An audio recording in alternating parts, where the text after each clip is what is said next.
তখন 4 সাহাবী বাংলাদেশে আসছে।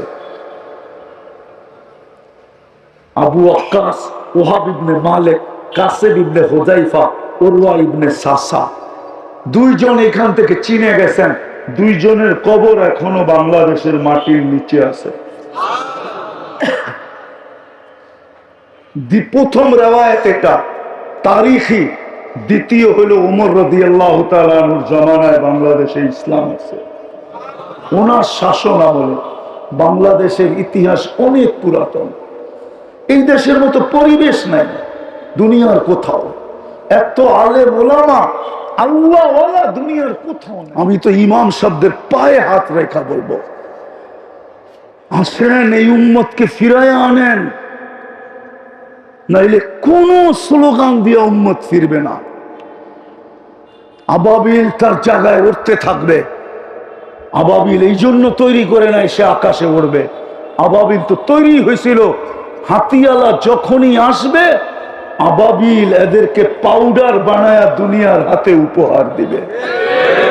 মশা তো এই জন্যই বানানো হয়েছিল, নমরুদ যখনই দুনিয়াতে অস্তিত্ব নিবে তার বাহিনী সহ মশা তাদেরকে দুলিশ্বাত করবে, এই জন্য মশার তৈরি। চিৎকারের ফেরেশতা তো এই জন্যই তৈরি হয়েছিল, যখন এই মানুষ টেকনোলজি সমৃদ্ধ হইতে হইতে হইতে নিজেকে খোদা ভাবতে থাকবে, তখন এই চিৎকারের ফেরেশতা আসবে, সমস্ত টেকনোলজি সহ মাটিতে মিশায়া দিবে। কারণ আপনারা দেখেন নাই কমে চলে, আপনাদেরকে আমার নিয়ে যেতে হবে। আপনাদের দেখেন নাই ইয়ানহিতুনা মিনাল জিবালি বুয়ুতা, যারা পাহাড় খচিত করে ঘর বানাবে, ওই ঘরগুলো আমার এই 2 চোখে দেখা আছে। ওই গ্রামটা আমি পাড়ায় আসছি, ওই শহরটা আমার চোখের সামনে এখনো ভাসে, যাদেরকে চিৎকারের ফেরেশতা ধ্বংস করছে। কমে আদের মাথার খুলি আপনি দেখেন নাই। চেয়ারম্যান সাহেব তো 6 ফিট হবে না মনে হয়।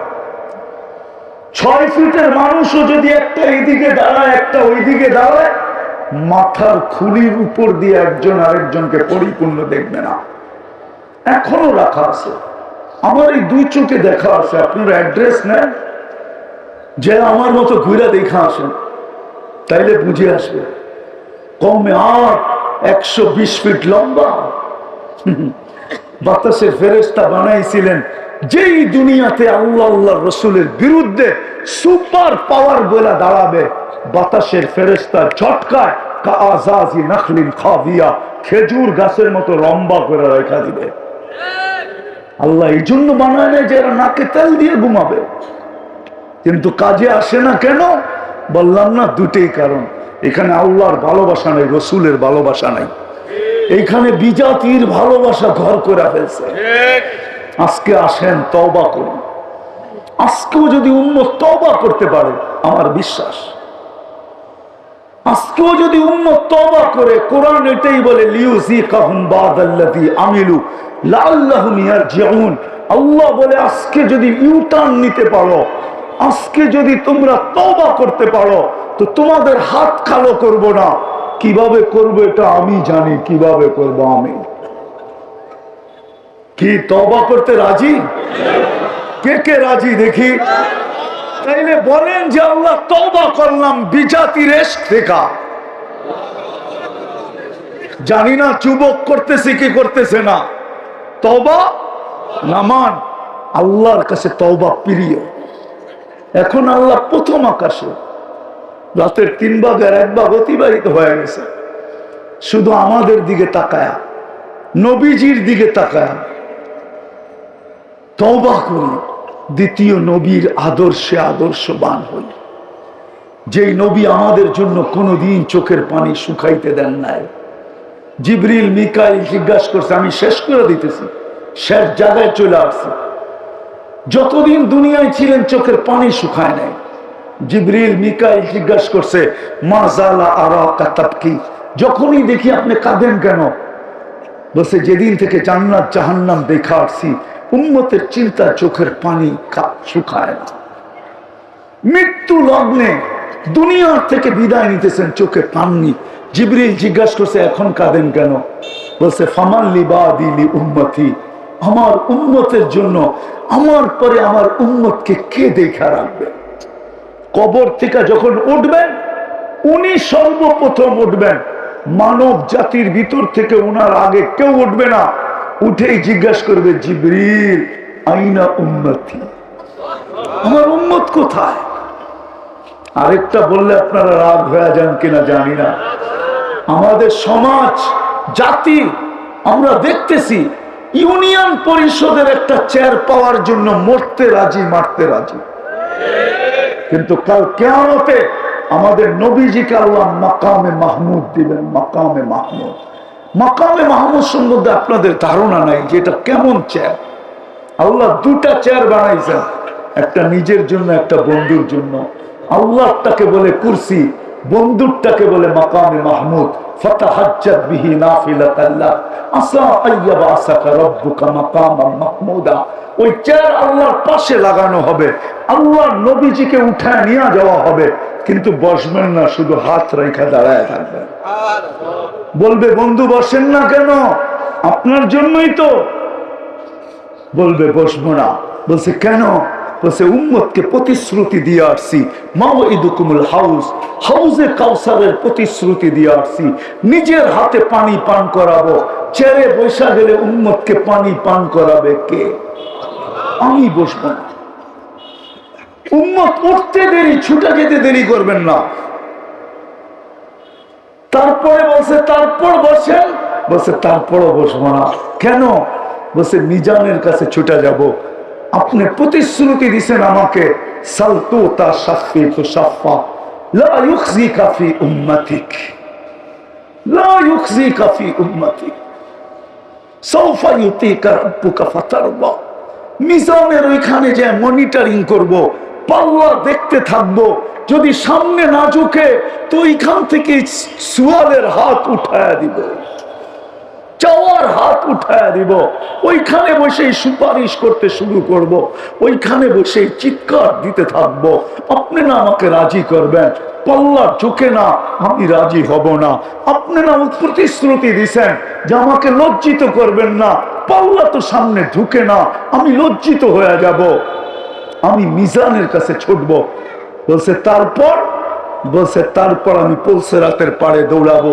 উম্মত যদি পার না হইতে পারে, জীবনে একবারও যদি আমার উপরে দুরূদ পড়া থাকে, তো দুরূদটা মাথায় দিয়া পার করায় দিব, বসবো না। আজকে উম্মত নবীর আদর্শ থেকে দূরে, নবীর কালচার থেকে দূরে, নবীর স্টাইল থেকে দূরে, নবীর সংস্কৃতি থেকে দূরে। আল্লাহ বলে বন্ধুর বিরোধিতা, রব্বে কাবার কসম, আল্লাহ নিজের বিরোধিতা সইতে পারে, কিন্তু বন্ধুর বিরোধিতা সইতে পারে না। নিজেরটা সয়া যায়, কিন্তু সময় হাতে আমার নাই, আমি দেরিতে পড়ছি তো, এই জন্যই রাত্র বাজতে চলছে পড়া 10টা 50, এই জন্য লম্বা করতে চাইতেছি না। আমরা বন্ধুর আর বন্ধুকে চিনি না, মুহাম্মদুর রাসূলুল্লাহ আমরা চিনি না। আল্লাহ নিজেরটা সইতে পারে, বন্ধুরটা সইতে পারে না। নিজেরটা সইতে পারে, তাইলে আল্লাহ এই কথা কোনোদিন বলতো না কোরআনে, আস্তাগফিরুল্লাহ ওয়াস্তাগফির লাহুর রাসূল লাওয়াজাদুল্লাহ তাওয়াবার রহিমা। আল্লাহ বলে বন্ধু আমার কাছে মাপ চাইলে কি হবে? আমি ওর দিকে তাকাই না, আমি তো আপনার দিকে তাকাই। আপনি পক্ষে হইতে দেরি, আমি গুনাহ মাফ করতে দেরি করি না। কত গুনাহ করলো, কতগুলা করলো, কত বড় করলো, আমার দেখার বিষয় এটা না, আমি দেখি আপনি পক্ষে কিনা। আজকে নবীর আদর্শ ছাড়ার কারণে মুসলমানদের আজকে এই দুরবস্থা। আজকে তওবা করে ফিরা দেখেন। আজকে এই জন্য চলেন অঙ্গীকার করি যে আজকের থেকে নবীর আদর্শ শিখব, এর উপরে চলবো। আল্লাহ কবুল করুক। বাংলাদেশের মতো ক্ষেত্র দুনিয়ার কোথাও নাই। বাংলাদেশের মতো ক্ষেত্র, পরিবেশ দুনিয়ার কোথাও নাই। আমি ঘুরা বলতেছি, বাংলাদেশের মতো পরিবেশ দুনিয়ার কোথাও নাই। বাংলাদেশের মানুষের মতো মানুষ দুনিয়ার কোথাও নেই। এই দেশটার মতোই দেশ কোথাও নাই। মক্কা মদিনা বাইতুল মুকাদ্দাস ভিন্ন কথা, কিন্তু এই দেশের তুলনা হয় না। এই জন্য আমি একটা কথা সবসময় বলি, বাংলাদেশ নড়ে চড়ে পড়ে না, নড়ে চড়ে নড়ে চড়ে, মনে হয় বোঝেন নাই। শতবার ভূমিকম্প আসছে বাংলাদেশের এই 43, 44, 54 বৎসরের ভিতরে, আজ পর্যন্ত কোনো বিপর্যয় হয় নাই। আমার বিশ্বাস কোনোদিন হবেও না, হবে না। 2 দিন আগেই তো 7 নম্বর পর্যন্ত উঠছে, ঠিক না? কি হয়েছে না? 7 নম্বর পর্যন্ত কোনো বিপর্যয় হয়েছে? নাম তো বরিশালেরও ছিল, ঠিক না? বরিশালেরও তো জানেই না ওটা কোন দিক দিয়ে গেছে, ঠিক না? জানেন? এটাও তো জানে না, ঠিক না? এর আগেও তো মুখা ছিল, মুখা মুখা মুখা মুখা আর ছিল না। কোনো বিপর্যয় হয়েছে? কোনো বিপর্যয় হয় না। বাংলাদেশের জমি 7.8 ভূমিকম্প দেখছে। আমি তর্ক বিতর্ক করতেছি না, কিন্তু আমার মনে হয় বাংলাদেশের বিল্ডিং এর ভিতরে থাকুক আর না থাকুক, ভূমিকম্প সওয়ার ক্ষমতা থাকুক আর না থাকুক, আমার বিশ্বাস বাংলাদেশের জমিনের ভিতরে 9 নম্বর ভূমিকম্প সওয়ারও ক্ষমতা আছে, আমার বিশ্বাস। কারণ এই দুনিয়া আপনারা মিডিয়া দেখতেছেন, আমি ঘুরে দেখছি বাংলাদেশকে, তুলনা করে দেখছি। এই দেশের মানুষের মতো মানুষ নাই, পরিবেশের মতো পরিবেশ নাই। আলহামদুলিল্লাহ, সুম্মা আলহামদুলিল্লাহ। এই দেশের মতো মসজিদের পরিবেশ দুনিয়ার কোথাও নেই। মাদ্রাসা মক্তবের পরিবেশ দুনিয়ার কোথাও নাই। আলেম ওলামাদের পরিবেশ দুনিয়ার কোথাও নাই। আপনি বাংলাদেশের 100 বৎসরের ইতিহাস জানেন, আমি 1400 বৎসরের ইতিহাস জানি। বাংলাদেশে যুদ্ধে ইসলাম আসে নাই। বাংলাদেশে যখন ইসলাম আসছে তখন আল্লাহ রসুল হিজরত করেন নাই, মক্কাতে স্টিল নাও। তখনও মক্কায় তখন 4 সাহাবী বাংলাদেশে আসছে, আবু ওয়াক্কাস, ওহাব ইবনে মালিক, কাসেম ইবনে হুযায়ফা, উরওয়া ইবনে সাসা। 2 জন এখান থেকে চীনে গেছেন, 2 জনের কবর এখনো বাংলাদেশের মাটির নিচে আছে। প্রথম রেওয়ায়েত এটা তারিখী, দ্বিতীয় হলো ওমর রাদিয়াল্লাহু তাআলা আনহুর জামানায় বাংলাদেশে ইসলাম আছে। ওনার শাসন আমলে বাংলাদেশের ইতিহাস অনেক পুরাতন। এই দেশের মতো পরিবেশ নাই দুনিয়ার কোথাও। এত আলেম ওলামা আল্লাহওয়ালা দুনিয়ার কোথাও নাই। এই জন্য বলতেছি, পরিবেশ আছে বিদায় এই ইমামদের কাছ থেকে, হক্কানি আলেমদের কাছ থেকে, আল্লাহওয়ালাদের কাছ থেকে নবীর আদর্শ শিখি। এখনো ফিরে আসি, এখনো ফিরে আসি, সুযোগ আছে। যদি ফিরা চান তাহলে এখনো ফিরে আসে। হক্কানি আলেমদের থেকে শিখেন, আল্লাহওয়ালাদের থেকে শিখেন। বরিশালের মানুষ, বাংলাদেশে অভাব নাই হক্কানি আলেম, আল্লাহওয়ালা। আমি এইখানে এই গোর নদীতেও 2 জনকে চিনি যিনারা বড় আল্লাহওয়ালা। যদিও গোর নদীর মানুষ চিনে কিনা আমি জানি না। ছুপানো রত্ন, হীরা কই তৈরি হয় জানেন?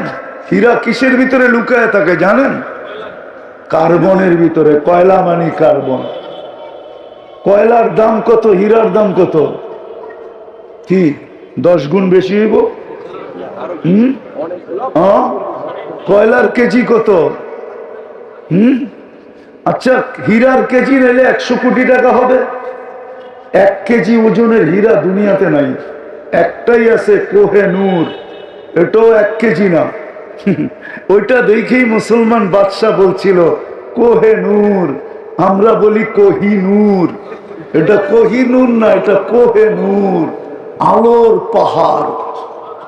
ওটাও 1 কেজি না। এই গোর নদীতে আল্লাহওয়ালা আছে লুকানো। গরু নদীর মানুষ চিনে না, এই জন্য এদের কাছ থেকে শিখি। শিখবেন? হ্যাঁ না মনে হয় সবাই রাজি? হ্যাঁ, যে এদের কাছ থেকে নবীর আদর্শ শিখবো। আর সর্বশেষ আল্লাহ রসুলের সবচেয়ে বড় আদর্শ, দুনিয়াতে আসতে দেরি, সেজদা করতে দেরি করেন নাই। ওইদিকে গেলে হারায়া যাবে। সেজদা করতে দেরি করেন নাই, মাত্র মারপেটের থেকে বাহির হয়ে চাদরে রাখছেন, সেজদা করতে দেরি করেন না। লম্বা সেজদা, মেসেজ দিছেন আমাদেরকে, যাওয়ার সময় চিৎকার দিছেন আসসালা আসসালা। এই জন্য পায়ে হাত রেখা বলবো, আসেন আজকের থেকে আমার আওয়াজ যতটুকু যায় নারীদের কাছে পৌঁছুক আর পুরুষের কাছে পৌঁছুক, যুবকের কাছে পৌঁছুক আর বৃদ্ধের কাছে পৌঁছুক। আজ থেকে অঙ্গীকার করি আর কোনোদিন নামাজ ছাড়বো। আমার বিশ্বাস রব্বে কাবার কসম, আজকে যদি 200 কোটি মানুষ আজকের থেকে নামাজ পড়তে শুরু করে, কালকের দুনিয়ার চেহারা চেঞ্জ হয়ে যাবে। আরে মেরে দোস্ত, সত্য এটাই, অ্যাটম বোমের পাওয়ার বড় না, মশার যতটুকু পাওয়ার আছে। অ্যাটম বোম মানুষের তৈরি, মশা আল্লাহর তৈরি। নমরুদের রাজত্ব ছিল 800 বছরে। কত? কোন অপোজিশন পার্টি ছিল না। ইতিহাস উঠান, মশা ঢুকার আগে 400 বছর, মশা ঢুকার পরে 400 বছর। দুনিয়ার ইতিহাসে একটা লংরা মশা পাওয়া যায় যাকে আল্লাহ 400 বছর বয়স দিয়েছিলেন, ওটা নমরুদের নাকে যেটা ঢুকছিল ওইটাই। 400 বছর সেজদার সাথে যে আসতো সেজদা করত, আর 400 বছর ছিল জুতার বাড়ির সাথে, যে আসতো মাথায় একটা জুতা দিয়া বাড়ি দিত। ওই আল্লাহ এখনো জীবিত, ওই আল্লাহ আল আন কামান খান। শুধু আমরা না ফিরার কারণে আজকে আমাদের এই দুর্দশা। এই জন্য মেরে দোস্ত, আজকের থেকে নামাজ ছাড়বো। আর প্রেক্ষাপট হিসাবে একটা কথা বলি, আসেন, আপনার মতো আমারও দিলে রক্তক্ষরণ হয়, প্রতিবাদে আমরাও ফাঁকা পড়তেছি। সত্য কথাই মেয়র সাহেব বলছেন, আমাদের সরকার প্রধানরাও, আমাদের প্রধানমন্ত্রীও প্রতিবাদ করতেছেন, করবেন। এটাই উনার কথা যে আমি ইসরায়েলের পক্ষে, বাংলাদেশ ছিল, আছে এবং থাকবে, সত্য এটাই। কিন্তু শুধু প্রতিবাদী যথেষ্ট না, আজকের থেকে আমরা অঙ্গীকার করি প্রতিদিন 2 রাকাত সালাতুল হাজত পড়া আমরা আল্লাহর কাছে বলব। এখন তো আমরা ওয়েদারে বলতেছি, খোলা আকাশে বলতেছি, আমরা আল্লাহর কাছে 2 রাকাত পড়া বলবো। কে কে পড়বেন দেখি? অঙ্গীকার কিন্তু যে 2 রাকাত পড়া, আমার বিশ্বাস হতে পারে কারো 2 রাকাত যে আরো সে হিট করবে, আরো সে। আল্লাহ জিজ্ঞেস করবে আরশকে, কাঁপিস কেন? দেখেন না আপনার বন্দা হিট করতেছে, দেখেন না? যদি জিজ্ঞেস করে কেন হিট করে, বলে ফিলিস্তিনের পক্ষে আপনি কোনো ব্যবস্থা নিতেছেন না, হতে পারে কারো 2 রাকাত ওই ব্যবস্থাপনা আকাশ থেকে নামায় নিয়ে আসে। আছে এরকম ব্যক্তি, আছে দুনিয়াতে, আমার বিশ্বাস আছে। দ্বিতীয়, আজকের থেকে আমি 1 টাকা সদকা করব। যদি আপনার মনেও না থাকে, আমি পদ্ধতি বলতেছি, আপনি 10 দিনেরটা 10 টাকা নেন, সদকা দিয়া দেন। ফিলিস্তিনের নামে 30 দিনের জন্য 30 টাকা নেন, সদকা দিয়া দেন বা আলাদা রাখেন। যাকে পাবেন তাকে দিয়া দিবেন, ডেলি 1 টাকা। আপনি ভাববেন 1 টাকা সদকায় কি হবে, আপনি জানেন না সদকার পাওয়ার। আপনি চিনেন কামানের পাওয়ার, আপনি চিনেন মিসাইলের পাওয়ার, আপনি চিনেন অ্যাটম বোমের পাওয়ার, আপনি চিনেন না সদকার পাওয়ার। সৎকার পাওয়ার তো উলামারা চিনে, সৎকার পাওয়ার তো আল্লাহওয়ালারা চিনে, যারা সৎকা দিয়া। হায় হায় হায়, এই জন্য দিবেন তো? হ্যাঁ, কে কে দিবেন দেখি? আল্লাহ আমাদেরকে আমল করার তৌফিক দান করেন। ওমা আলাইনা ইল্লাল বালাগ।